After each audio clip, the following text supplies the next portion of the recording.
കേരളം ജനാധിപത്യത്തിന്റെ ഉത്സവ നാളുകളാണ്. പോരാട്ടം അടുത്തിട്ടില്ലായതുകൊണ്ട് തന്നെ അത്രയും ചൂടും ചൂരും ഗ്രൗണ്ടിൽ പ്രകടവുമാണ്. പിന്മാറിയില്ലെങ്കിൽ തട്ടിക്കളയും, ജോലി തെറിപ്പിക്കും തുടങ്ങിയ ഭീഷണികൾ, വിരട്ട വിലപേശൽ, കൂട്ടയടി തുടങ്ങിയ ജനാധിപത്യത്തിന് അത്ര നല്ലതല്ലാത്ത പ്രവണതകൾ പ്രകടമാകുമ്പോഴും അരയും തലയും മുറുക്കി മുന്നണികൾ ഗ്രൗണ്ടിൽ കഠിനാധ്വാനത്തിലാണ്. കാരണം കേവലം തദ്ദേശ തെരഞ്ഞെടുപ്പ് എന്നതല്ല, LDFന് ഇത് മൂന്നാം ഊഴത്തിലേക്ക് വാതിൽ തുറക്കുമോ എന്ന പരീക്ഷണമാണ്.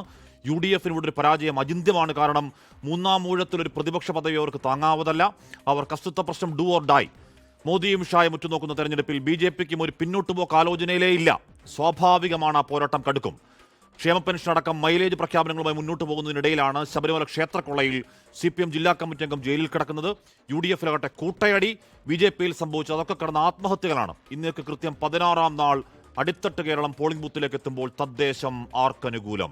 ലോകത്തെവിടെയായാലും ഏത് സമയത്തും 24 വാർത്തകളും ഓഗ്മെന്റഡ് റിയാലിറ്റി പാക്കേജുകളും എക്സ്പ്ലെയിനറുകളും വിശദമായി കാണാൻ ഞങ്ങളുടെ YouTube ചാനൽ നിങ്ങൾക്ക് സബ്സ്ക്രൈബ് ചെയ്യാം.